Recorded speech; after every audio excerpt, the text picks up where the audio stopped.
Bonjour et bienvenue à La Prescription avec Dr. Fred Lambert. Très heureux de vous d'avoir votre attention aujourd'hui dans ce début de mois de février qui commence et c'est pas facile, il va faire froid, alors autant s'entourer de beauté et d'œuvres, et c'est ça qui va être le sujet aujourd'hui avec l'artiste Nicolas Grenier, quelqu'un que j'admire beaucoup depuis quelques années. On s'était déjà croisé une fois, mais là j'ai eu la chance de pouvoir discuter longuement avec lui sur ses idées, ses concepts, sa création. D'ailleurs, il aura une exposition solo de ses œuvres. Il travaille activement là-dessus en ce moment. Et l'expo aura lieu du 9 mars au 22 avril 2023 à la galerie Bradley Ertaskiran, qui est en fait le représentant de l'artiste.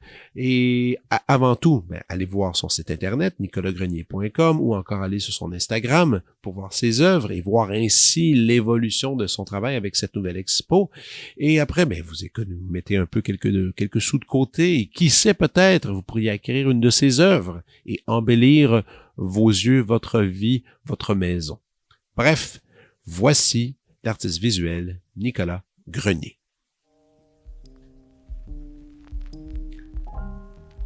Nicolas Grenier est titulaire d'un baccalauréat de l'Université Concordia et d'une maîtrise du California Institute of the Arts. Par sa recherche et son travail, il explore les thèmes du changement de paradigme et de la transformation de l'ordre social. Ses œuvres prennent la forme de peintures, de dessins, d'installations, de sondages expérimentaux et de projets collaboratifs.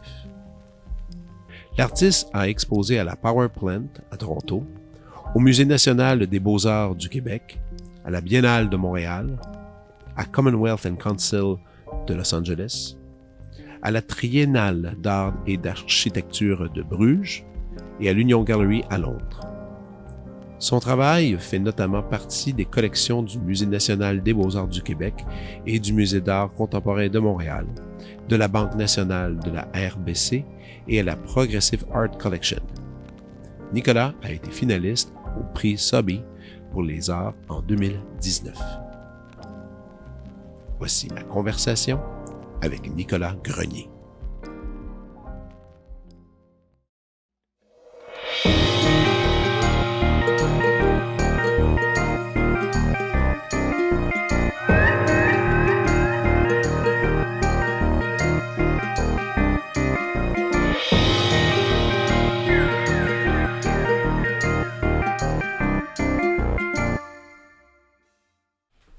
Donc, une chose, hey man, merci pour le café, hein? C'est super. Ça fait plaisir, c'est la moindre des choses.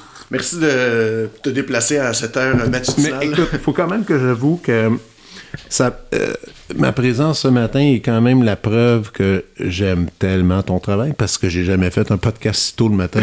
On est 8 heures. Non, puis de toute façon, puis en même temps, c'est ça que j'aime, tu sais.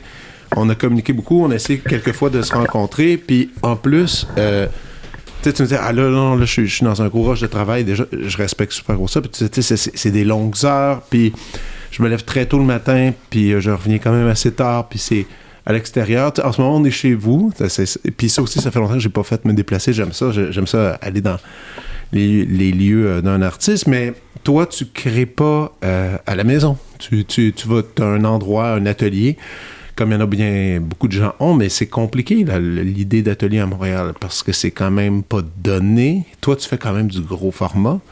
Donc, toi, c'est dans quel coin ton atelier? C'est dans le nord, c'est ça? Oui, présentement, mon atelier est dans le coin de Chabanel. OK. Plus spécifiquement au coin de Saint-Laurent et Chabanel. Cool. Avant ça, j'étais mi-chemin entre le Myland et la Petite Italie sur Bellechasse, dans un des nombreux buildings où il y avait des ateliers d'artistes qui a été... Qui a été fermé, évincé. Il n'y a pas eu un documentaire justement sur ça? Okay. 305 Bellechasse. Là, c'est ça, exactement. Ouais. Toi, tu as été longtemps là? Oui, j'ai été là combien de temps, mon Dieu? Genre on and off une quinzaine d'années à peu près. J'ai pas vu ce film, mais on te voit-tu dedans, finalement? Ou... Ben, on voit aucun artiste, mais on nous entend. Ouais, OK, c'est ça. Puis c'était comment ce studio-là? Comment c'était ce building? C'était-tu un endroit qui était aussi propre pour l'échange, de discuter avec d'autres artistes ou pas vraiment? Ou... Ah oui, c'était un endroit où, moi, ce que j'aimais, c'est que c'était très convivial. Ben, d'abord, le building lui-même était tout en bois, donc il y avait comme un feeling moins froid que les buildings de béton qu'on a un peu partout ailleurs. Mm-hmm. Il y avait un côté historique à ce building-là. Et ça faisait 25 ans à peu près qu'il y avait plein d'artistes dans le building. Wow. Et on était, je sais pas moi, peut-être entre 100 et 150 artistes. Et, voyons. Oui. Okay. Et d'autres artisans, il y avait des architectes, il y avait toutes sortes de monde dans ce building-là. Et on a, tu sais, moi, le côté que j'aimais, c'est que quand je suis à l'atelier, faut vraiment que je me concentre. Je suis pas full social quand je suis à l'atelier, mais de simplement laisser la porte ouverte, puis de voir une fois de temps à autre du monde passer, quelqu'un qui t'envoie un salut dans le corridor. Ben oui. Il y avait un genre de feeling de... je sais pas, une petite convivialité très simple. Puis si j'avais besoin de matériaux que j'avais pas ou quelque chose, il y avait des artistes, là, je pouvais aller voir ailleurs. Il y avait ce feeling-là qu'on était très proches les uns des autres, que si on voulait se voir, on pouvait, mais que si on voulait être tranquille, on pouvait aussi être tranquille. Puis là, à Chanabelle, est-ce que c'est un lieu qui est dédié à ça ou pas du tout? Tu t'es trouvé un lieu que t'as créé pour toi, pour faire de l'art? Ben, c'est-à-dire que dans Chabanel, à côté de où est-ce que moi je suis, il y a un building, le 99 Chabanel, qui est rempli d'ateliers d'artistes aussi. Ah, OK, parfait. C'est là qu'ont migré beaucoup des artistes à partir du moment où il y a plein de buildings qui ont fermé. OK. Mais le building où moi je suis, je l'ai trouvé séparément, puis on est 2 artistes à ma connaissance dans ce building-là. Peut-être qu'il y en a quelques autres, mais très peu. OK. Puis c'est un peu la façon qu'on s'est échangé. On s'est pas beaucoup parlé de vive voix, je pense, c'est la deuxième fois, mais tu sais, on s'est échangé des petits messages. Mais tu sais, je pense que la façon que tu en parlais, justement, c'est sérieux. Faut que tu restes concentré quand tu travailles. C'est-tu un peu. C'est un peu aller à la job. Je veux dire, tu prépares ton petit lunch, ta boîte à lunch. Puis là, tu pars là-bas, puis là, tu focus sur tes couleurs, sur de la recherche. Et là, tu reviens, puis là, tu t'arrêtes ça, tu t'arrêtes d'y penser. Tu réussis à te déconnecter ou... Non, si tu demandais à ma copine... Ouais, c'est plus compliqué que ça. Non, je déconnecte pas vraiment. Ben, c'est pas vrai, là, j'arrive à déconnecter, mais la séparation est pas nette comme ça. OK. Oui, je me fais un lunch avant de partir tous les jours, puis je reste là assez longtemps, mais je travaille aussi sur l'ordi à la maison, beaucoup. OK. Je dessine un peu partout. Fait que c'est plus que la partie peinture et être d'un endroit dédié à ça où c'est plus facile de focusser uniquement là-dessus. Oh oui. C'est vraiment important, mais ça veut pas dire que c'est contenu à 100% à cet endroit-là. C'est un peu tout le temps dans ma tête. On peut-tu faire brosser un peu comment t'es rendu, où est-ce que t'es rendu? T'sais, savoir un peu l'histoire qui se cache derrière toi. Toi, tu viens de quel endroit? J'ai grandi à Longueuil quand j'étais ado. Cool. Ensuite, j'ai étudié à Montréal, mon bac à Concordia. Puis le dessin, ça a toujours été là? Ou c'était c'est quelque chose qui s'est présenté à toi comme ça? Ben, ça s'est présenté sous la forme de mon père, qui est artiste. Ma mère est écrivain et était prof. Mon père est artiste. OK. C'est quoi le nom de ton père, excuse-moi? Steven Grenier-Stini. OK, parfait. Et il expose peu. Mon père, c'est un cas particulier. Il est sourd. Okay. Donc, il y a quand même... Socialement, c'est pas évident, effectivement, là, quand t'es sourd. Fait qu'il a surtout travaillé de manière très autonome, quasi outcast, à la maison. Puis c'est ma mère qui travaillait, qui payait les billes, qui faisait tout ça. Fait que ça n'a pas été, disons... Puis il pratique encore, ton père? Ah oui, il pratique absolument. Puis... Écoute, il est rendu à 16 000 œuvres, quelque chose comme ça. Mon Dieu Seigneur. OK, puis... écoute, je suis juste curieux, là, mais la relation quand ton père est sourd, donc tu as appris le langage? Non, lui-même, parce qu'il n'est pas né sourd-muet, d'ailleurs, il n'est pas muet. OK, il peut parler. Il peut parler. Ouais. Et il y a eu un accident quand il avait 16 ans, il s'est fait rentrer dedans par un camion de pompiers, puis après ça, il est progressivement devenu sourd. Fait que, en tout cas... Ça lui a eu un choc à la tête ou... OK, puis progressivement, il a perdu l'ouïe. Ouais. Puis quand ma mère l'a rencontré, il était déjà sourd. Fait qu'il lisait sur les lèvres, ce qu'il ne peut plus faire maintenant à cause que ses yeux sont aussi rendus très mauvais. Ben là, il est âgé, là, il a 81 ans. OK. Et fait que bref, disons, mon père, il a un parcours assez particulier. Il est pas vraiment sur le circuit. Ben, en fait, il est quasi pas du tout sur le circuit des arts visuels. Là. Il vit dans son monde à lui. Okay. Il a fait peu de compromis dans sa vie, pour le meilleur et pour le pire, aux grandes dames de ma mère d'ailleurs. Il a souvent refusé de vendre ses œuvres quand il en avait l'occasion. Ah oui? Ouais, il y a une relation particulière avec ça. Fait que moi, j'ai grandi un peu avec ça pour le meilleur et pour le pire. Pour le meilleur, c'est-à-dire que ma mère étant auteure, elle lisait beaucoup, elle m'a toujours beaucoup lu. Donc, j'ai un genre de passion pour le contenu narratif, pour les histoires, pour tout ça, ce qui fait aussi partie de mon travail. Ouais. Puis j'ai aussi, évidemment, une passion pour la peinture, le dessin que j'ai tenu de mon père, qui a toujours été absolument passionné par Donc, t'as passé du temps avec lui, justement, à dessiner, on me mettait tout le temps un crayon dans les mains quand j'étais petit. Ça allait de soi. C'était même pas quelque chose qu'on se demandait. C'est genre, si on était quelque part puis il n'y avait rien à faire, sortait un livre, on sortait un crayon puis un pad à dessin. Puis c'est facile comme ça. Puis il y a de quoi faire avec ça, puis de s'amuser. Puis... Et qu'est-ce qu'il y en est aujourd'hui de la relation avec ton père et l'art, et toi qui en fais maintenant? Oui, c'est-à-dire que... C'est-tu des causes d'échange? On échange sur beaucoup de choses. Je te dirais que mon père, lui, il est fasciné par l'art. Il connaît tout sur l'art jusqu'à peu près les années 50. OK. Tout ce qui est, mettons, la Renaissance, période romantique, l'impressionnisme, tout ça, jusqu'à genre Picasso. Puis après ça, l'art contemporain, c'est comme s'il y avait un genre de... Vu qu'il n'a jamais vraiment rentré dans ce monde-là, de par, entre autres, sa surdité, c'est comme s'il y avait un petit blocage par rapport à l'art contemporain. OK. Alors, fait qu'on s'échange, il aime mon travail, on parle tout ça, mais il n'est pas au courant vraiment de ce qui se fait comme expo ou de manière superficielle. Mais quand il regarde tes trucs, est-ce qu'il trouve ça justement pété un peu? Il est comme, wow, OK, je pensais pas qu'on pouvait aller dans ces sphères-là, ces zones-là. Ou... Oh, non, il voit quand même les choses passer, là.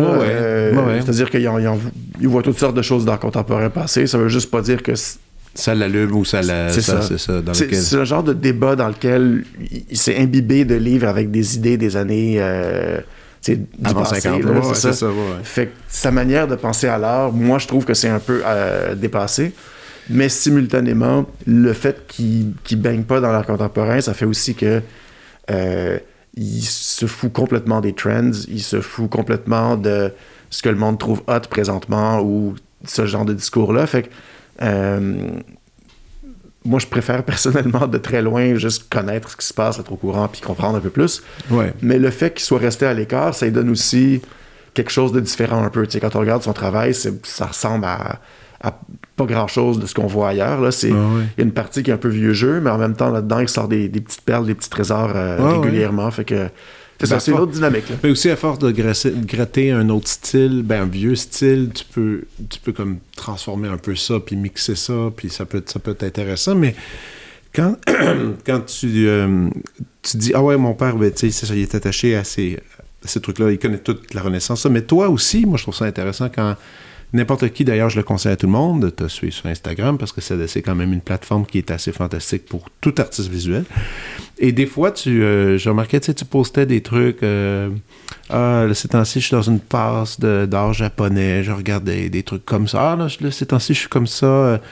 Puis là, tu sais, le monde échangeait là-dessus. Puis je suivais les conversations. Puis c'était vraiment intéressant. Tu fais quand même de la recherche des vieux arts aussi. Là, ah oui, pour absolument. T'inspirer. Tout le temps, c'est sûr. Tu vas jouer dans ces zones-là. Et moi, je veux savoir un peu comment ta démarche de travail m'intrigue énormément. Parce que moi, j'aime beaucoup ce que tu fais. Je vais donner mon impression quand je regarde tes trucs.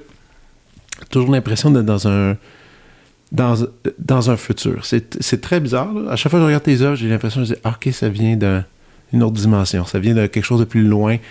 Où vraiment, les codes ont tout changé. Tu sais, souvent, tu rajoutes des petits mots ici et là, tout ça. Puis là, c'est comme si... Littéralement, c'est comme si c'était une toile qui a fait un voyage dans le temps, là, dans le passé, puis on vient de recevoir ça, puis on regarde ça. Puis même dans l'idée des couleurs, des motifs, c'est futuriste, c'est drôle aussi un peu. Mm-hmm. Je trouve quand même. Il y a de l'humour qui se cache en arrière de tes propositions qui sont assez amusants.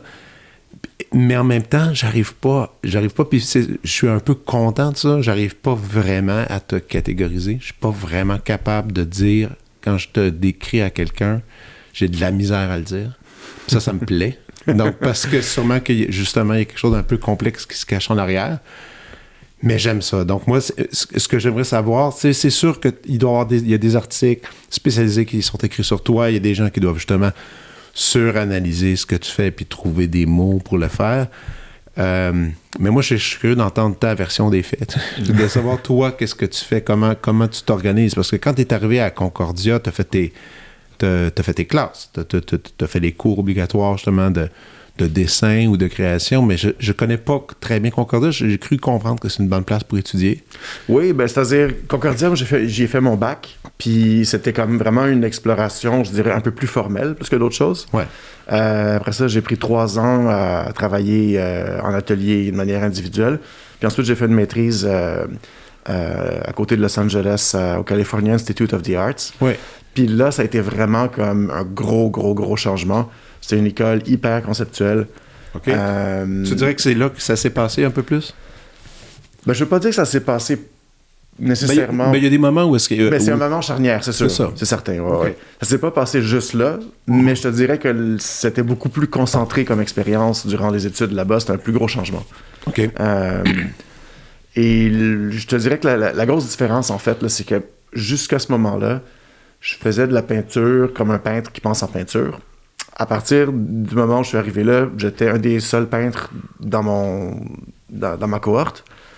Et quand on faisait des critiques, du genre, on mettait une œuvre, que ce soit une peinture ou une performance ou une vidéo, quoi que ce soit.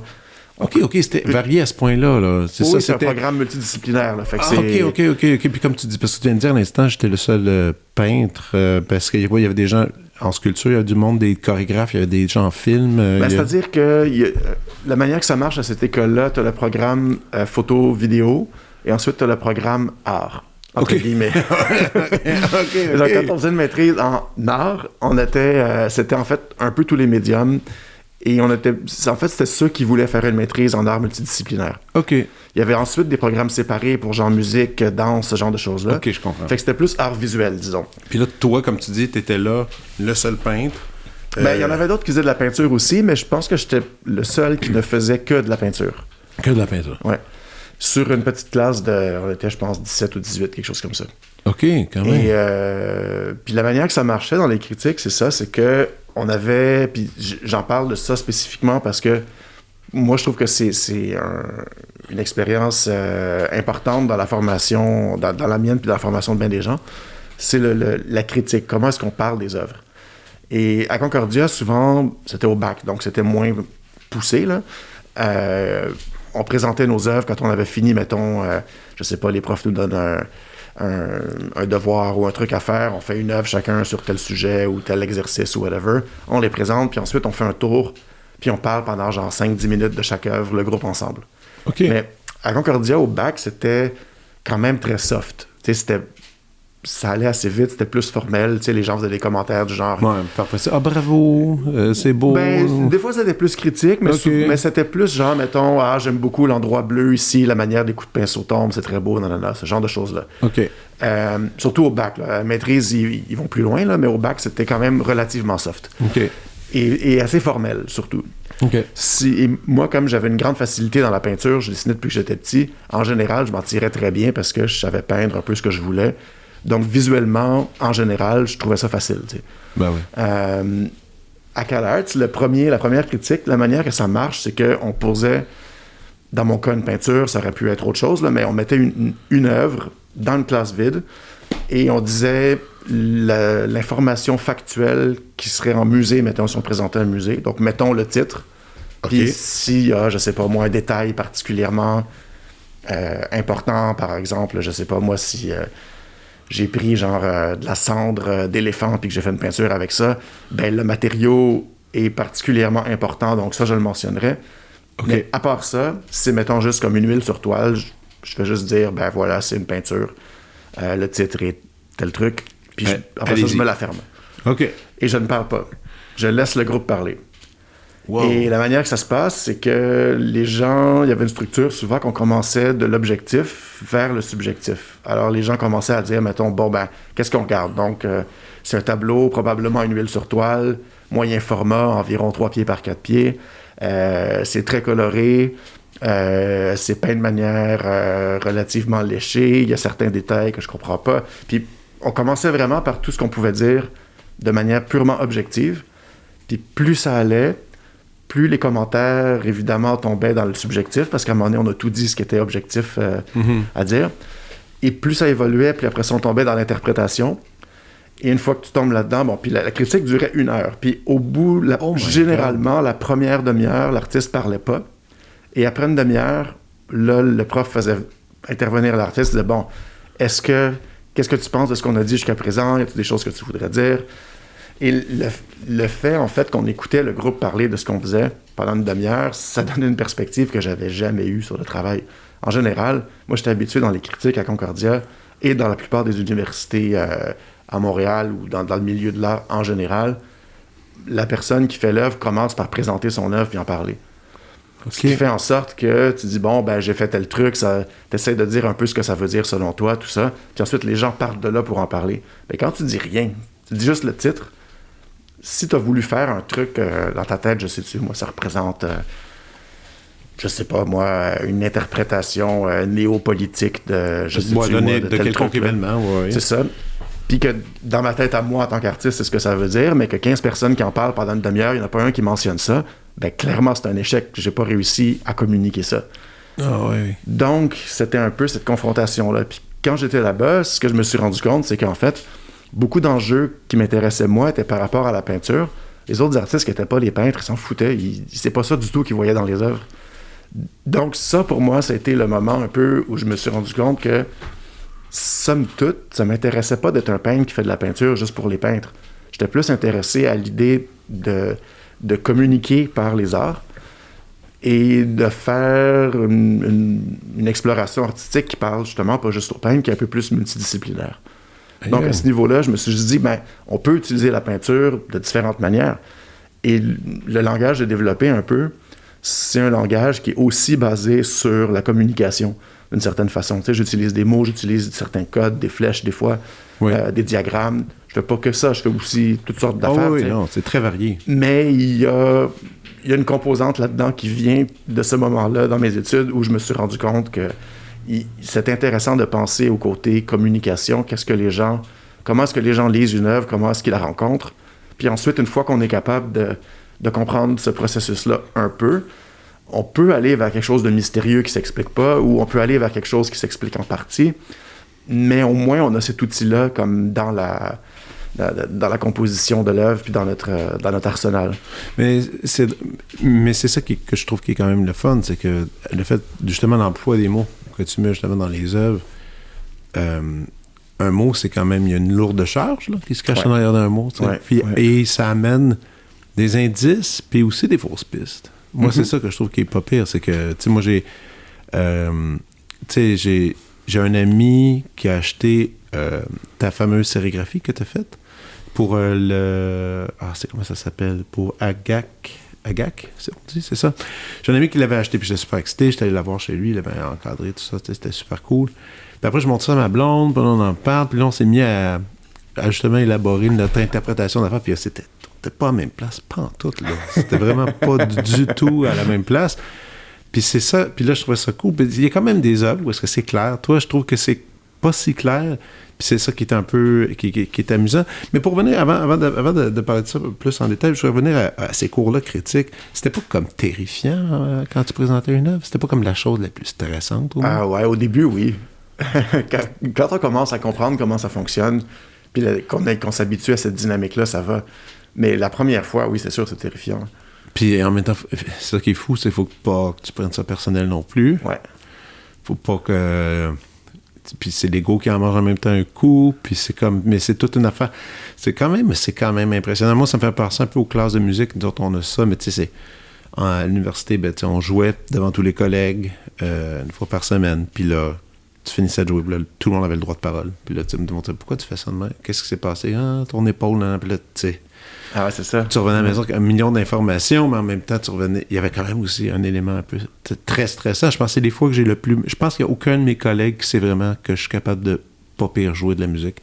Parce qu'on était tellement tous nerveux de jouer l'un pour l'autre. Tout le monde jouait mal. Là, mais en même temps, on s'est construit des nerfs à travers ça. Pour un performeur, c'est sûr que ça, c'est bon. Mais pour toi, c'est cool que ce que tu disais. Tu disais, moi, j'ai découvert là que je voulais pas faire de la peinture pour des gens de peinture. Ben, pas uniquement. Pas uniquement. pas uniquement. C'est ça. Parce C'est une que révélation quand même. Ouais, c'est ça. Parce que moi, étant grandi avec mon père, on parlait beaucoup de peinture. C'était vraiment comme dans le monde de la peinture, du dessin, ce genre de choses-là. Puis ensuite, avec plusieurs de mes profs de Concordia et d'ailleurs, des gens fantastiques avec qui j'ai gardé des relations. Mettons l'artiste Pierre Dorion, je l'ai rencontré là. David Elliott, c'était mon prof pendant longtemps, j'ai travaillé pour lui ensuite. Janet Warner était prof là, donc des peintres exceptionnels là, avec qui je suis encore en contact. Les relations qu'on avait, c'était des relations de collègues entre peintres ou de profs à élèves, ce genre de choses-là. Mais ça restait dans le milieu de la peinture. Puis j'ai tout le temps eu cette fin-là pour autre chose. Je m'intéressais à l'architecture, je m'intéressais au système en général, le design de système, ce genre de choses-là. Puis tout ça, ça s'est un peu développé à ce moment-là. Donc, quand j'étais aux États-Unis puis que j'ai étudié là-bas. Puis ensuite, j'ai aussi commencé à faire des projets d'installation architecturale. Ça aussi, je suis intéressé de t'entendre parler là-dessus parce que il y en a quelques-unes installations qu'on peut voir sur ton site, justement, qu'on peut regarder et qui... ça s'est développé en Californie, l'intérêt à l'architecture. Ouais, ben j'ai toujours été intéressé à l'architecture, mais j'ai commencé à faire quelque chose avec ça là-bas. OK. Il y a aussi... en partant juste la Californie... mais c'est ça, je voulais en parler de ça. Non, mais c'est parce que déjà, moi j'ai travaillé un peu en Californie, à Los Angeles, puis j'étais revenu, puis j'étais resté combien de temps? Je me sais plus, 2-3 semaines, j'avais travaillé dans des orchestres là-bas, de façon illégale, pardon. Mais je me souviens que j'étais revenu, puis je m'étais dit, OK, il faut que j'aille vivre là, c'est formidable, ça n'a pas de bon sens. Je trouvais que tout le monde arrivait toujours un peu en retard aux répétitions, mais c'est pas grave parce qu'il y a du trafic tout le temps. Bon, tout le monde acceptait des affaires, il y avait tout le monde était relax. Tous les artistes, du moins, il y a d'autres mondes qui sont pas relax. Mais l'ambiance me faisait délirer. J'en revenais pas par rapport à ici. C'était moins sérieux, puis tu pouvais développer des idées complètement farfelues. Il y en a, moi, je faisais une symphonie de Beethoven. À un moment donné, il y a quelqu'un qui dit « Ah, ce serait cool qu'au milieu, il y a un solo de trompette improvisé pendant que les gens... » Mais j'étais comme « Quoi? On peut pas faire... » Puis il faisait toutes sortes d'expérimentations, là. Mais comme tu me parles de l'école d'art, où est-ce que t'es, ça a l'air... C'était très libre d'esprit. Tu pouvais faire... Oui. Même pas juste d'esprit. Comme anecdote, le s'habiller était optionnel sur le campus encore quand j'y étais. S'habiller? Oui. On pouvait être nu si on voulait. Sur le campus? Oui.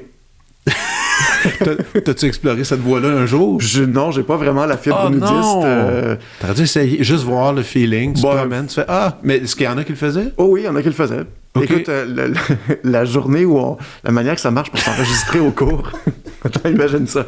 On arrive, il y a une grande salle dans l'espèce de pavillon d'accueil de l'école quand on rentre, c'est un grand hall. Okay. Et c'était là que la manière que ça marche, c'est que chaque prof a un genre de petite table, puis on va s'inscrire à leur cours, on peut leur parler, tout ça, au début de l'année. Et là, donc, moi, j'étais là comme tous les autres nouveaux arrivants, qui regardaient un peu les profs et tout, puis en plein milieu de cette session matinale-là d'enregistrement des cours, on entend un genre de grosse fanfare comme au loin qui arrive en fade-in, là, tu sais, comme... Voyons donc. Et là, à un moment donné, le fanfare arrive, c'était une fanfare nue. OK. Il y avait comme 10 étudiants avec à l'école. Flambettes à poil avec les trombones, les trompettes, les affaires c'est une procession au milieu de la session d'enregistrement. Fait que ça donnait un peu le ton, tu sais, c'était comme... oh boy! Fait que c'était vraiment cool à ce niveau-là. Puis aussi, c'était juste avant que Barack Obama se fasse élire. Genre, je suis arrivé là en 2008, fait que c'était vraiment comme le contraire du climat américain actuel. Là. C'était genre un moment d'optimisme sans précédent. En tout cas, c'était assez fantastique comme moment. Ouais. Mais là, t'as été là 2 ans ou 3? Ben, j'ai fait ma maîtrise de 2008 à 2010, puis ensuite je suis resté temps plein 1 an, 2011, puis après ça, pendant jusqu'à à peu près 2000... Ben, ça a changé on enough, mais j'ai fait 6 mois là-bas, 6 mois ici, pendant genre 8 ans. OK. À te promener, avoir encore des contacts, là, je présume que t'avais une espèce de papier, carte verte pour... Non, même pas, t'as pas ta carte juste verte. Juste un visa. Le plus simple, en fait, était d'aller sur Visa pour affaires. OK. Puis t'avais là-bas un atelier, t'avais des coins où travailler, t'avais des connexions. Oui, j'ai encore un atelier là-bas, d'ailleurs, que je sous-loue quand je suis pas là. OK. Il y a une galerie qui me représente là-bas, fait que je retourne faire des expos à tous les 2 ans, à peu près. C'est qui... c'est dans quel coin que tu travaillais quand t'étais à Los Angeles? C'est quel coin que t'allais... Dans Skid Row. Non. Oui, mon atelier dans le quartier Non. des sans-abri, ouais. What? Ouais. T'as écouté toute la série qui est sur YouTube en ce moment?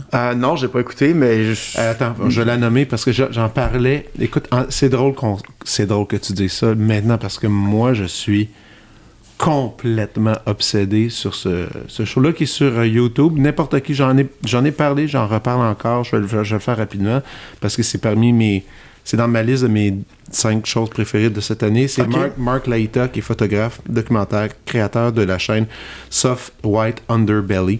Et lui, il a décidé de passer tout son temps pendant plus de 2 ans à aller là, à ce quartier-là. Avec 1000 $ en poche tous les jours, il partait là avec sa caméra. Il y avait un lieu, je pense qu'il y avait un studio où filmer. Puis il allait voir les drogués, les escortes, les pimps. Il allait voir tous les personnages que tu peux imaginer dans ce coin-là. Puis il leur donnait un peu d'argent. Puis en échange, il disait, gars, je peux-tu te filmer, faire une entrevue avec toi, que tu te racontes. Puis c'est tout en noir et blanc.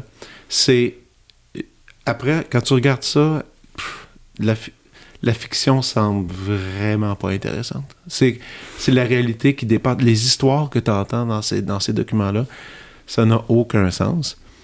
Et lui, il a fait beaucoup d'entrevues pour parler justement de ce quartier-là. Lui, il habitait à Beverly Hills. Bon, tous les matins, il dit, je partais en voiture de Beverly Hills pour aller là. Ouais. Puis il dit, les choses que j'ai vues là, il dit, je me suis fait moguer, je me suis fait attaquer, je me suis fait branler un fusil au visage. J'ai eu le droit à tout, là. Tu sais. Ouais. Mais toi, ton studio est encore là. Oui, mais, ça fait depuis 2010 là, que j'ai... Mais c'était pas trop dangereux pour toi? Ça a été correct? Honnêtement, c'est pas si dangereux que ça. Je veux dire, je suis sûr que pour quelqu'un qui arrive là avec du matériel de photo puis de l'argent puis qui sort de Beverly Hills, c'est plus dangereux que pour moi. Ouais, mais t'as pas été victime trop d'aucune violence? Non, zéro. Okay. En fait, pendant tout le temps que j'étais là, la seule chose qui m'est arrivée et que j'ai entendu parler, c'est une fois la vitre de ma vieille Volvo toute pourrie s'est fait casser. Okay. Un quelconque junkie qui a volé genre mon petit change. J'avais genre une poignée de 3 piastres US en scène noire. C'est ça qui traînait. Fait qu'à un moment donné, il y a un junkie qui cassait toutes les fenêtres de voiture pour voler ce qu'il trouvait en dedans. En 10 ans que j'ai été là, c'est la seule chose qui s'est passée. Okay. Et que j'ai entendu parler de, genre dans mes amis puis tout ça qui ont été à l'atelier là. Okay. En général, ce quartier-là, c'est sûr que pour une femme, ça serait plus difficile. Oui. Il y a ce côté-là, là, parce que c'est beaucoup des hommes qui sont là. Les femmes sont plus dans les refuges quand elles peuvent. Il y a plus des hommes dans la rue. Il y a beaucoup de problèmes de santé mentale. C'est surtout ça, en fait. Oui, c'est ça aussi qui est dit. Ouais. C'est ça. Ça, c'est la chose la plus triste en même temps. Là. Ouais. Énormément de problèmes de santé mentale pas résolus. Il manque de ressources, puis je veux dire, la crise du logement à Los Angeles a juste augmenté là, depuis la COVID. Puis il y a des années où moi je voyais, mettons, des gens arriver, puis tu voyais, c'est genre une famille, tu sais, comme une famille de 4 ou 5 qui arrivent là, au début ils dorment dans leur voiture, à un moment donné, il n'y a plus de voiture, tu sais, ce genre de choses-là, puis t'es comme, fuck, c'est vraiment, vraiment triste, puis maintenant, c'est pas juste dans Skid Row non plus. Il y en a partout en dessous les ponts. Tout le monde en parle. C'est que c'est énorme. Il y a des problèmes à Los Angeles. C'est pas géré. Plusieurs se demandent si la ville va se remettre de tout ça. Là. Je sais pas trop. Mais toi, tu as quand même ton cœur qui est là parce que ça fait partie de ta vie. Ben comme oui, tu absolument. dis, tu y vas souvent. Puis là, mettons, quand tu travailles à Skid Row, où t'habites dans ce temps-là? T'habites pas là, dans ce quartier? Non, j'habitais dans Highland Park, un ancien quartier hispanique qui maintenant est rendu très cool, mais quand je suis arrivé là, c'était pas si cool que ça, mais aujourd'hui, c'est assez hip, là, maintenant. Oui, ça coûte une petite fortune. Ça a flippé à peu près en 2014, ça commençait vraiment là, à changer. Los Angeles, c'est complètement débile. Quand on y pense, là, c'est comme une économie en soi. Là, c'est comme une autre sphère. Là, tu sais. Donc, t'as encore, c'est ça. T'as tes amis, t'as la galerie. Parlons de cette galerie, parce que là, donc t'es représenté par deux galeries. Ouais. Une ici, une là-bas. Peut-tu en parler un peu plus en détail? C'est quoi le nom de celle de Los Angeles? Oui, la galerie de Los Angeles, c'est Luis de Jesus. C'est une galerie qui existe depuis, mon Dieu, je pourrais pas te dire depuis combien de temps, mais ça fait longtemps quand même. Mm-hmm. Ils ont déménagé quelques fois, comme la plupart des galeries de Los Angeles déménagent régulièrement. Ouais. Maintenant, ils ont un très beau et très grand local downtown à LA. Puis Louis, le fondateur de la galerie, avec son mari Jay, ils représentent beaucoup d'artistes comment dire, ben, beaucoup d'artistes latinos, mais aussi des artistes qui ont pas qui ont produit pendant longtemps, qui n'ont pas nécessairement été connus dans leur jeunesse.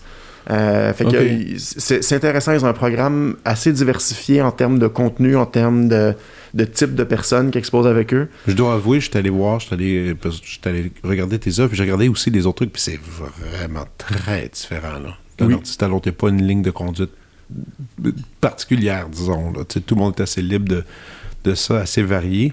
Et ça, c'est ta dernière expo que tu as faite, c'était là.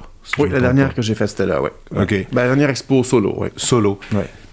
Et là, ici, tu travailles. Moi, ce dont je suis très curieux, c'est le transport des œuvres. Parce que là, tu fais des œuvres qui sont là-bas, mais tu les vends là-bas, mais ils viennent pas ici, ou c'est pas un peu compliqué, tout ça? C'est toujours un peu compliqué. En fait, le gros de l'expo là-bas, je l'ai fait ici. OK. Et ça a été shippé par camion là-bas. Oh boy. Et avant, comme je passais beaucoup plus de temps là-bas, je faisais au moins la moitié, sinon plus, des œuvres sur place. OK. Mais maintenant, je suis plus à Montréal, donc mon atelier est principalement ici. Ah, ouais. Celui que j'ai là-bas, il est plus petit, fait que je peux faire quelques trucs, mais le gros de la production, c'est plus ici que je le fais. Pour les gros formats, justement, que ici, c'est plus facile à gérer. Puis c'est juste aussi, j'habite ici maintenant de manière plus permanente. Ma famille est ici, ma copine est ici, donc je suis juste moins là-bas. Oui, c'est ta maison est à Montréal. Ben, c'est ça. Puis, et donc, l'autre production, ton autre galeriste, c'est quoi son nom encore? La galerie, c'est Bradley Ertaskiran. Ouais. Donc, c'est Megan Bradley et Antoine Ertaskiran qui ont fusionné. Avant, c'était la galerie Bradley Ertaskiran et la galerie Parisian Laundry. Et maintenant, les deux ont fusionné.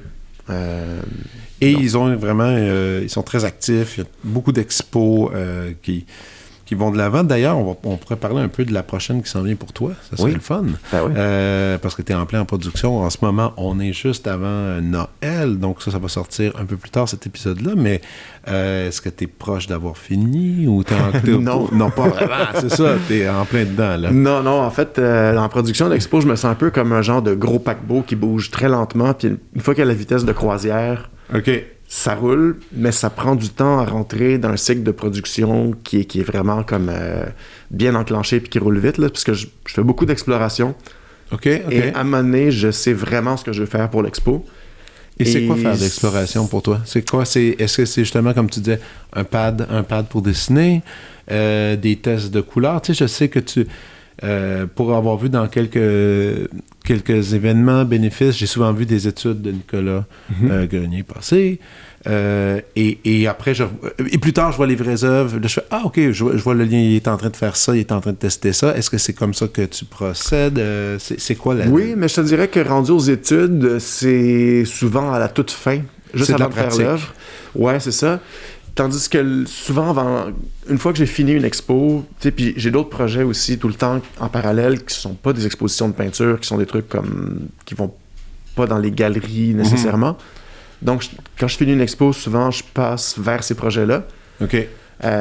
Mettons des trucs d'économie expérimentale, des projets. En ce moment, j'en ai un genre d'exploration de la performance de l'intelligence artificielle. Donc, c'est des projets qui sont pas dans le milieu de la peinture du tout.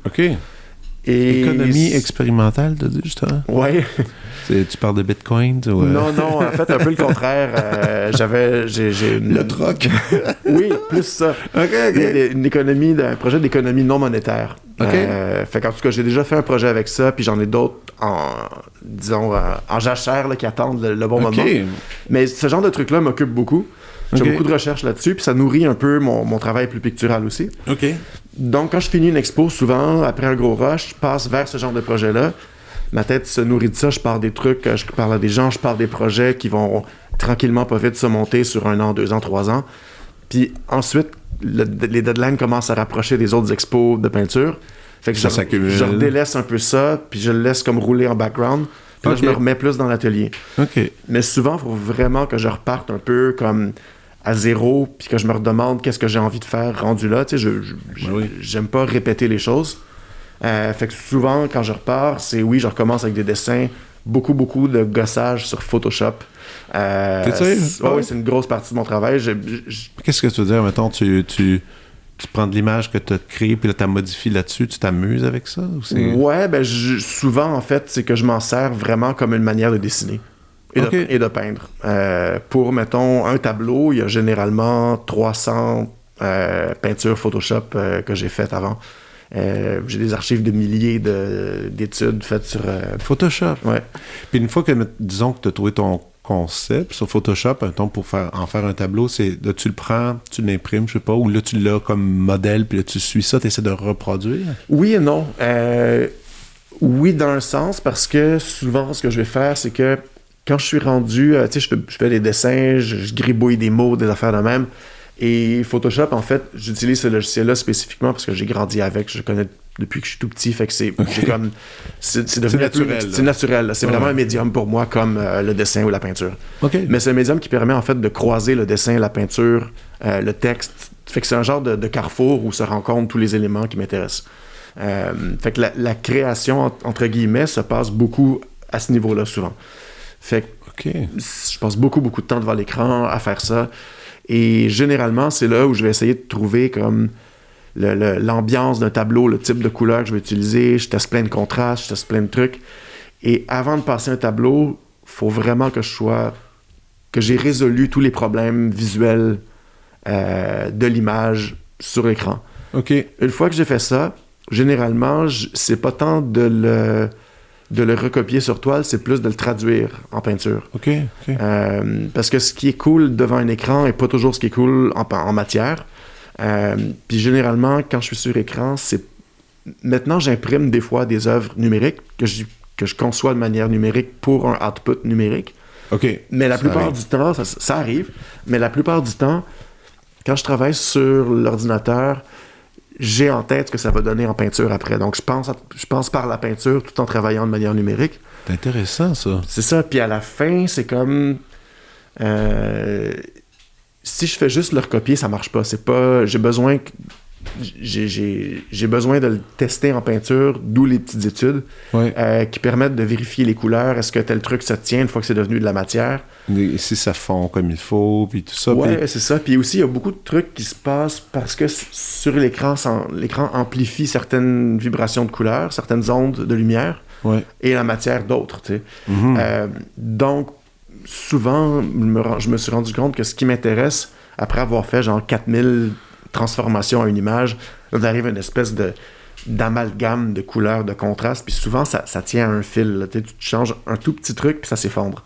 Fait que quand c'est rendu à la matière, pour moi, d'arriver à avoir des couleurs qui rendent ce côté-là, le truc que j'ai trouvé magique à la fin, que je suis comme, OK, là, j'y crois, je suis prêt à faire une œuvre, ben, des fois, quand on l'essaye en matière, j'arrive pas à reconstruire ce petit feeling magique-là. Fait qu'il faut comme le réinventer par la peinture. Fait que souvent, c'est pour ça que ça peut m'arriver de faire... des fois, le premier tableau, je me pitche dedans puis ça fonctionne.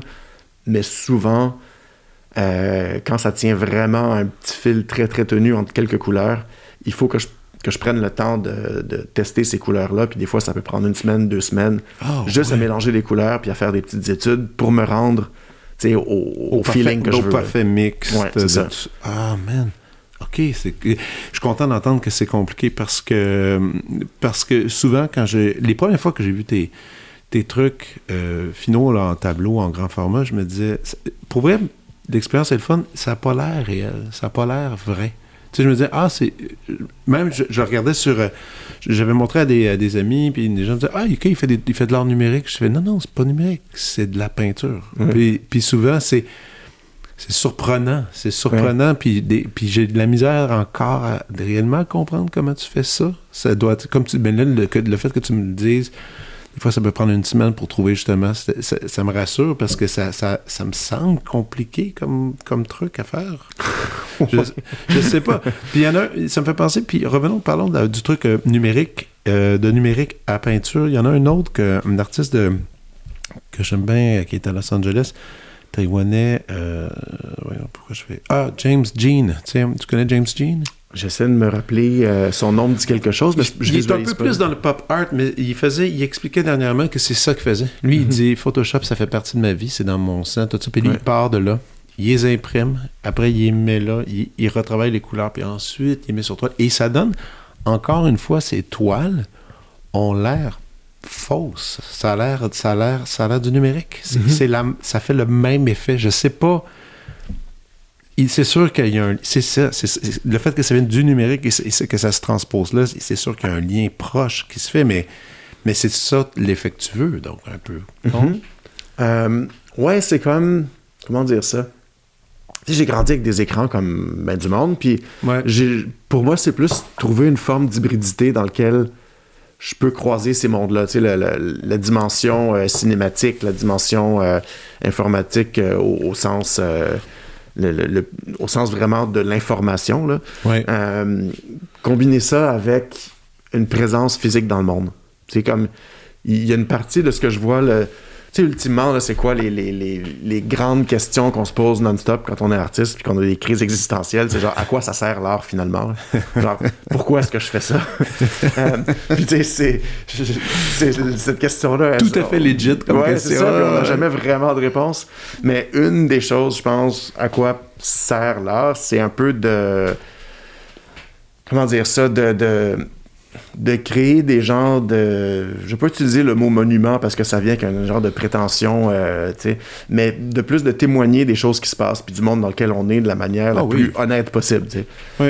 Puis faire un tableau, un bon vieux tableau en mettant des marques sur une surface plate, c'est une des plus vieilles choses que les humains font, tu sais, c'est très primaire comme langage. Ouais. Fait que j'essaie personnellement de trouver des manières de le faire qui me semblent témoigner de ce que je ressens dans le monde aujourd'hui. Tu sais. Qui est aussi à l'image d'une époque, de ton époque. C'est ça. Puis la manière de faire ça, pour moi, c'est juste, j'ai grandi avec Photoshop, comme je disais, c'est une manière qui me convient. Et ensuite, le feeling de la toile à la fin, que ça a l'air un peu irréel, je pense que c'est important pour moi de donner d'être capable de transposer cette qualité-là qu'on retrouve dans le monde, entre guillemets, virtuel, mais lui donner une présence physique. Okay. Tu sais, de le faire exister, puis de lui donner comme un genre de densité temporelle beaucoup plus forte. Tu sais, si je fais juste imprimer, là, je pourrais là, travailler uniquement numériquement, faire imprimer mes trucs, faire des lightbox, whatever. Ouais. Ça serait un gros travail d'un ordre différent, mais le faire en peinture, qu'il y en ait juste un de chaque, qui a été fait à la main, c'est comme si, pour moi, en passant genre 2-3 mois de travail sur une toile, mettons, ben ce temps-là est un peu comme condensé dans l'œuvre, tu sais. Ouais. Puis il y a quelque chose d'un peu métaphysique là-dedans qui m'a toujours intrigué, que j'ai toujours aimé. Quand je me promène dans les musées un peu partout dans le monde, une fois de temps à autre, tu sais, je m'arrête devant des œuvres, puis je suis comme, fuck, il y a un autre corps, juste comme le mien, qui a fait ça il y a genre 600 ans. Oh, ouais, ce truc-là est encore là. Il y a quelque chose à ce niveau-là qu'une machine, pour moi, n'aura jamais. Fait que j'ai comme un genre de besoin de craft, de le faire à la main. Ah, c'est cool. Mais en même temps, j'ai aussi un besoin de représenter ce milieu, tu sais, comme ce type d'image-là, ce type de feeling-là, des choses. Pas nécessairement parce qu'on le retrouve à l'écran, mais il y a juste comme un genre de vibration de la couleur, un mood. J'ai l'impression que... là, je fais une petite digression, là, mais vas-y. Je me rappelle que quand j'étais justement au bac, il y avait beaucoup de photos en peinture, beaucoup de trucs basés sur la photo. Tu sais, tout le monde utilisait des photos pour faire des tableaux. Et à un moment donné, j'étais à Londres, à la Serpentine Gallery, puis il y avait une exposition sur le photoréalisme. Puis là, ça partait des peintres comme Gerhard Richter des années 60 jusqu'à... Bon, il y avait Luc Tuymans, il y avait plein de peintres jusqu'à l'aujourd'hui de l'époque, là, qui était genre 2007, je pense. Puis ça m'avait donné l'impression, en fait, d'arriver à la fin de cette époque-là, que tout ça, c'était fini, que genre, le côté photographique, la relation photo-peinture représentait un peu le passé, puis que le monde dans lequel on s'embarquait était pas un monde dans lequel la photo représentait le monde actuel, qu'on était d'un monde numérique que l'espèce de fibre visuelle du monde était plus là. Tu sais, ce qu'on voit quand on se promène, la plupart des images créées aujourd'hui, pour moi, ressemblaient pas à de la photo, c'était quelque chose d'autre, un monde post-photographique. Post-photographique. Ouais, puis d'essayer de trouver cette identité-là, puis de contribuer à essayer de voir comment développer une genre de visualité qui corresponde à mon feeling du monde dans lequel on vit, c'était ça qui m'intéressait. Cool. Ah, mais écoute, ça aussi, c'est une pas pire révélation quand même. Non, mais puis d'être capable d'être capable de se situer dans le temps où est-ce qu'on est, puis aussi de faire des choix, parce que c'est quand même un choix. Je suis certain qu'il y a encore des gens qui pensent que cette esthétique, justement, photo est encore valable. Ben, Elle est encore pour certains, mais que toi, t'as fait une prise de décision là, de dire, bon, moi, je peux aller faire quelque chose d'autre ailleurs, ça, c'est cool, tu sais. L'architecture. Ouais. Donc, t'en as fait un peu ici et là. Ça, est-ce que c'est vraiment quelque chose que t'as gossé par toi-même ou t'as eu quelques profs, mentors qui t'ont guidé là-dedans? Non, c'était vraiment par moi-même, ça. Okay. Ça s'est passé un peu parce que en arrivant à Los Angeles, j'étais comme beaucoup de gens qui arrivent là-bas, comme toi, tu l'as mentionné plus tôt, fasciné un peu par l'espace, la ville, de quoi tout ça avait l'air. C'est un peu cinglé comme endroit, là. Tout est très gros, il y a de l'espace partout. Puis en même temps, la civilisation, c'est un genre de crêpe très mince sur la surface de ce grand territoire, là. C'est comme, c'est pas en hauteur, là. Ouais. Il y a presque pas de building de plus que 2 étages de haut. Puis quand on regarde de Google Maps ou sur Google Earth, il y a Downtown, il y a Downtown, mais c'est tout, tu sais. Ah ouais. Puis quand on regarde de haut, par vue satellite, ce qu'on voit en fait, puis c'est ça qui m'a fasciné puis qui a commencé à me pitcher vers l'architecture, c'était que le design urbain de la ville créait des textures sociales, en fait. Parce que si on regarde Beverly Hills, de quoi ça a l'air, c'est un peu comme des grosses cellules vertes. Tu sais, chaque maison... Ah oui, il y a de la verdure. C'est comme t'as une maison qui est généralement pas carrée, là. C'est comme ça, des shapes un peu. T'as un terrain de tennis, une piscine, un ci, un ça. Fait que c'est un peu comme une cellule avec un noyau. Puis autour, t'as beaucoup de verre. Puis c'est une shape organique parce que les terrains sont très grands. Puis il y a des petites routes qui serpentent autour. Quand tu sors de là puis que tu vas vers d'autres quartiers de banlieue typiques de Los Angeles, ben t'as des très grandes rues, soit qui font des genres de shape de spaghetti un peu, ou des quadrilatères bien droits. Mais ça a vraiment une texture distincte. Et ensuite, quand tu tombes par quartier, puis quand tu tombes plus dans les quartiers working class, black, latino, ou dans le sud de LA ou South Central, en tout cas, il y a plein de watts, des quartiers comme ça, tu as des quadrilatères très serrés, beaucoup de maisons collées les unes sur les autres, très peu de parcs. Fait que en gros, d'une vue satellite, on reconnaît vraiment quel type de classe sociale vit où, juste en fonction du visuel, des textures visuelles qu'on peut regarder. Puis cette correspondance-là entre le social et le visuel m'avait vraiment intrigué. J'étais comme, fuck, on voit la ségrégation, mais genre, visuellement, là, c'est comme... C'est clair. C'est clair, tu sais. Ça se voit par satellite. Puis c'était une manière pour moi d'essayer de comprendre un peu dans quel monde j'étais à ce moment-là. J'ai commencé à utiliser ça comme sujet dans mes œuvres, puis me dire, mais bordel, il y a comme... de quoi est-ce que... J'essayais de wrapper ma tête autour de c'est quoi cette idée de Los Angeles, mais dans quel genre de monde ça crée. Et pour ma genre d'expo thèse de maîtrise, ce que j'essayais de faire, c'est d'imaginer un nouveau développement dans le désert, parce qu'on en voit plein qui poussent, en me disant de quoi est-ce que ça aurait l'air si on intégrait toutes ces choses-là dans un design urbain cohésif. Donc l'idée, c'était de dire, ben, au lieu de prétendre qu'il n'y a pas d'itinérance puis que ça n'existe pas, puis de faire... de penser les villes sans les itinérants, de quoi est-ce que ça aurait l'air si on essayait de représenter la ville aussi mal foutue qu'elle est et qu'on designait un truc au lieu dont le but serait de représenter tous ces éléments-là. OK. Et, tu sais, dans le fond, c'est un peu comme l'idée de se dire, ben, au lieu de ranger ma chambre pour que ça ait l'air beau, si j'essayais de faire un design d'une chambre de mobilier intérieur pour représenter le bordel dans lequel je vis tous les jours. Ma chambre est assez propre, je veux dire moi, là, mais comme, tu sais, de quoi est-ce que ça aurait l'air? Puis, donc, dans le cas de Los Angeles, j'avais imaginé comme un développement immobilier, comme on en voit beaucoup, mais où on aurait l'autoroute, ensuite un genre de station-service, un Walmart, ensuite un développement avec des petites maisons style classe ouvrière, comme on retrouve dans plusieurs quartiers de Los Angeles, avec un camp pour les travailleurs agricoles immigrants illégaux. Ah oui, c'est vrai. Parce qu'il y en a énormément qui cueillent tous les légumes un peu partout en Californie. Un camp pour les itinérants, qui vivraient genre dans les champs autour. Et là, ça commence à être socialement inacceptable de représenter comme... De voir tout ça ensemble. De voir tout ça ensemble. Côte à côte. Puis ensuite, la classe moyenne, et ensuite des maisons de gens multimillionnaires qui vivent au-dessus de tout ça, dans les petites collines autour. Et le fait, ce que je me suis rendu compte, c'est que c'est un peu comme Machiavel, d'une certaine manière, de faire ça. Tu sais, tu prends les choses telles qu'elles sont, puis tu les représentes d'une manière sans essayer d'ajouter de la morale à ça. Et finalement, le fait de designer un design urbain qui condensait toutes ces choses-là ensemble donne un feeling vraiment inconfortable que c'est acceptable, tout ça. Et c'est le fait de les mettre ensemble qui donne ce feeling-là, alors que dans la vraie vie, c'est là. C'est juste que c'est séparé par assez d'espace, pas qu'on le voit. Assez d'espace, puis dit espace, dit temps. Donc, de traverser d'un quartier à l'autre... Ça prend du temps. On a le temps de digérer l'ambiance dans laquelle on est et d'accepter de dire, c'est la vie. Hein, c'est comme ça, ce quartier-là. Ouais. C'est vrai. Hein, c'est ça. Puis là, le fait de les rapprocher, des coller, mettre côte à côte, ça crée un malaise. Oui, puis c'était ça, tu sais, comme ce que tu décrivais tantôt, l'expérience du photographe qui partait de Beverly Hills, qui allait dans Skid Row.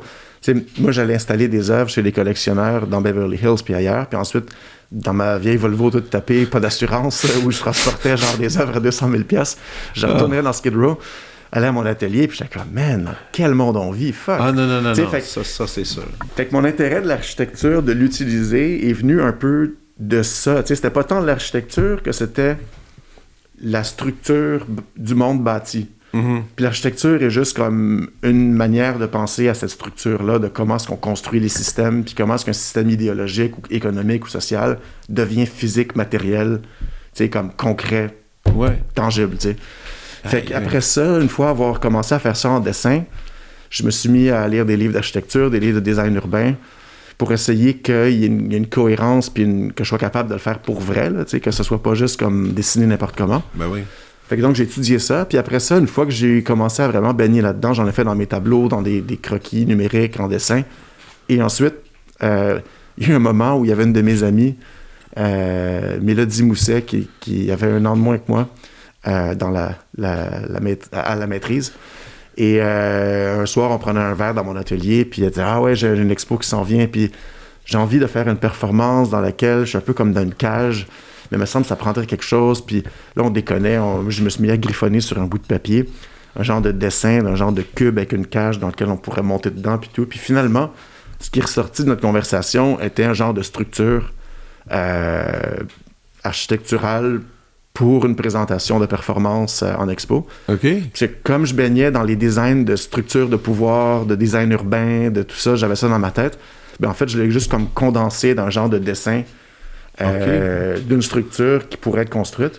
Puis là, on a fait, ça pourrait être cool. Fait que finalement, on l'a fait, on l'a construit. OK. Puis elle a performé dedans. Fait que c'était comme un genre de microcosme de dynamique de pouvoir entre l'audience et l'artiste, mais sous forme d'une structure construite. Puis ça a lancé un peu une manière, dans le fond, de projeter des idées d'architecture vers une pratique en le construisant vraiment dans les installations. Puis après ça, j'ai intégré les tableaux là-dedans. Puis c'est devenu une pratique, une extension de ma pratique picturale, finalement. Cool. Est-ce qu'il y a d'autres formes d'art? Mais là, on a dit, il y a la peinture, il y a l'architecture. Est-ce qu'il y a d'autres formes d'art qui t'intéressent c'est aussi bête que dire littérature, cinéma? Est-ce que c'est des trucs qui sont sur ta liste ou que tu fais « ça va aller ». Ah ouais, non, totalement. Ben, la musique, depuis toujours. Tu joues de la muse? Ben, j'en jouais quand j'étais plus jeune. J'ai comme arrêté parce que ça demande 100% de ton énergie. Tu jouais quoi? Je jouais de la guitare puis de la basse. OK, quand même. Puis après ça, un peu de tout, là, quand les ordis ont permis de... Autonome, t'as appris toi-même? T'as gossé? Ouais, j'ai appris moi-même. Puis... T'apprends beaucoup pour toi-même, je me rends compte. Ouais, j'aime ça.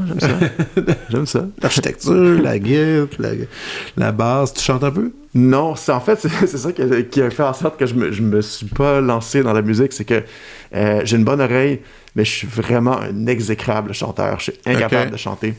Tu peux faire de la musique instrumentale. Ouais, c'est ça. Mais quand même, peut-être si j'avais eu une bonne voix, ça aurait été plus facile de me dire que j'allais faire ça de ma vie. Mais à un moment donné, j'étais comme... Je voyais mes amis aussi qui avaient des bands, puis comme... C'est tough, là, tu sais, c'est pas évident. Puis souvent, au bout d'une couple d'années, tu sais, pour gagner ta croûte, tu finis par jouer par les bands des autres, ou whatever. Puis aussi, on jouait beaucoup dans les bars, ce genre de place-là. Puis j'étais comme, je veux-tu vraiment faire ça? Comme... En tout cas, j'étais pas sûr. C'était une vie tough. Ben, en même temps, c'est une vie tough artiste visuel aussi. C'est une vie tough, là, c'est juste... c'est pas... La grosse différence, en fait, c'est que je pense qu'en musique, j'avais l'impression que je dépendais beaucoup des autres. OK. Dans en art visuel aussi, quand même, tu sais.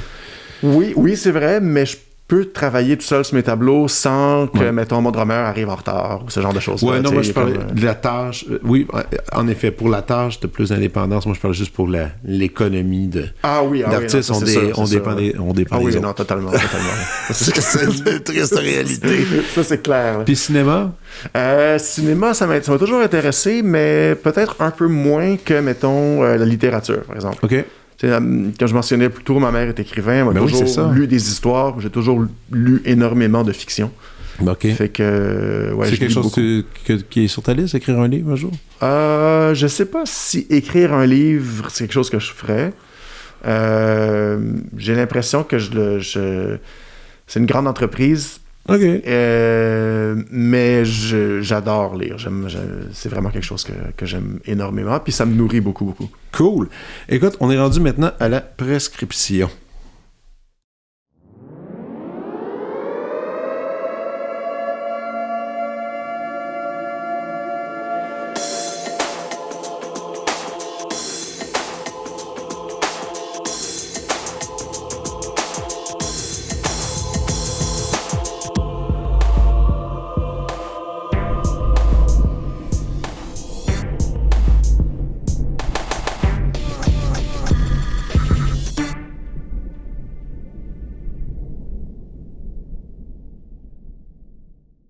Nicolas, j'ai bien hâte de voir tes suggestions.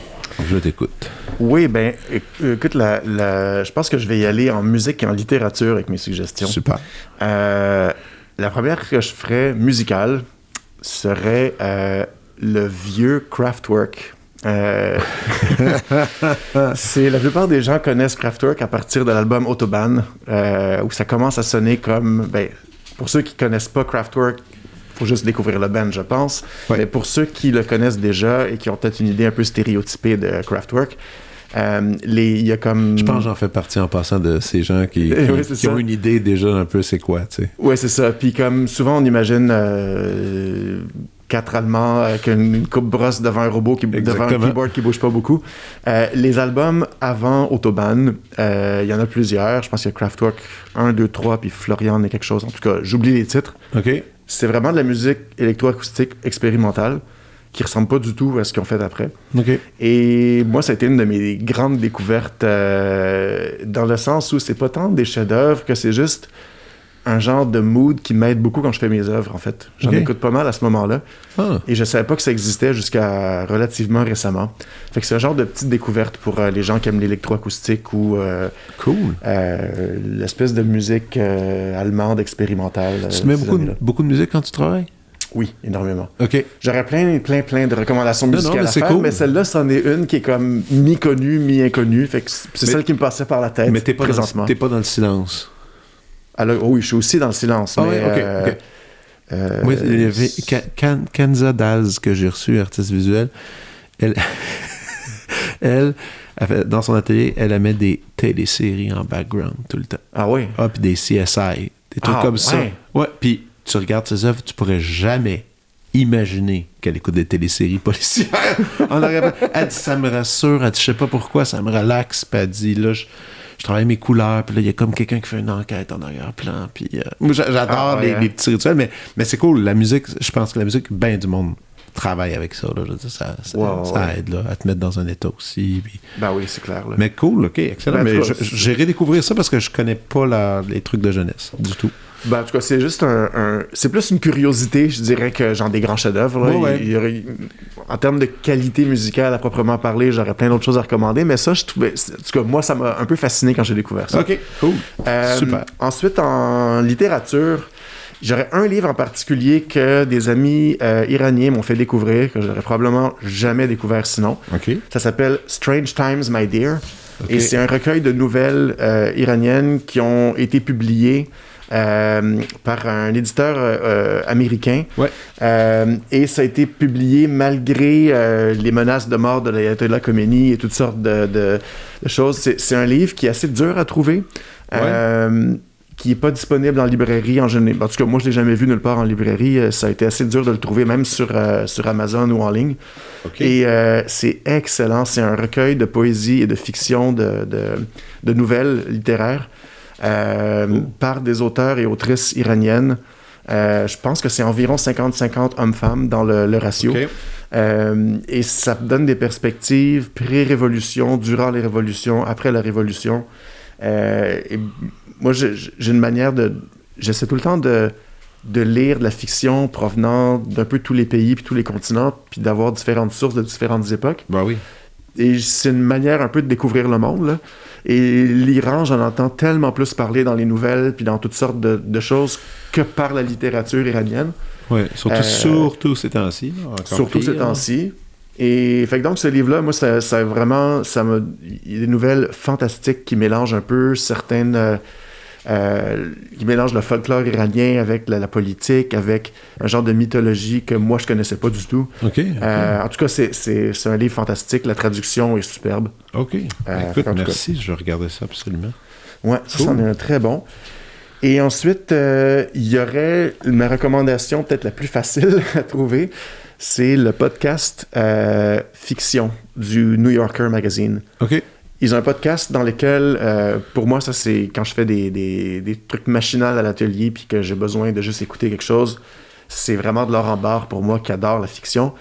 Le New Yorker Magazine, ils ont encore chaque semaine un auteur ou une autrice qui écrit une nouvelle, qui fait partie du magazine.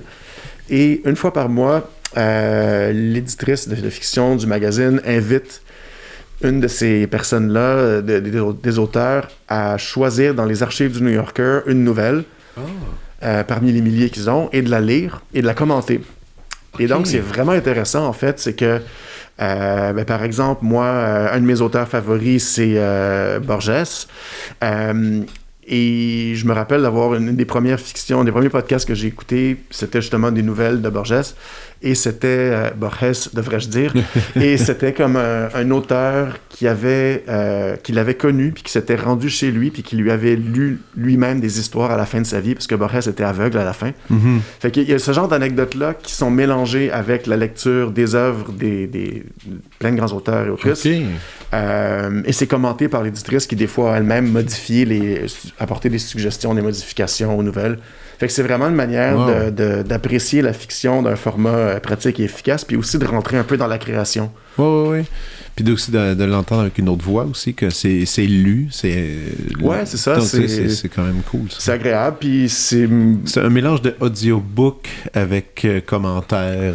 Ouais, c'est ça. Puis tu sais, c'est un petit peu l'équivalent d'une visite d'atelier, mais en littérature. Fait que ce côté-là, j'aime vraiment ça. C'est c'est assez rare. Puis, c'est sûr. Ouais. Excellent. Cool. Excellent. As-tu d'autres choses avant qu'on termine? Mon Dieu. Je pourrais dire rapidement comme ça en musique le New Wave japonais des années 70 et 80 est une des choses que je trouve qui est... Merci, mon Dieu, le fait que ça a existé, ce courant musical-là. Quoi d'autre? La littérature contemporaine africaine. Des trucs super intéressants qui sortent, entre autres dans la science-fiction. Mais t'as quand même une charmante bibliothèque que je vois en arrière-plan. T'es un bon lecteur, là. C'est quand même cool, ça. T'es assez ouvert sur tous les styles littéraires, je me rends compte, là. Oui. Très cool. Hey, puis pour terminer, moi, par contre, on va annoncer ton expo. Qui est au mois de mars. Tu te souviens-tu des dates par cœur ou pas vraiment? Je crois que ça ouvre le 9 mars, mais sous réserve de c'est là pour un petit bout quand même. Ça va durer environ un mois et demi, quelque chose comme ça. Ouais. Probablement jusqu'à genre la 3e semaine d'avril, j'imagine. Excellent. Merci beaucoup. C'était un plaisir de s'entretenir avec toi et à bientôt. À bientôt. Merci. Vous venez d'écouter La Prescription avec Dr. Fred Lambert.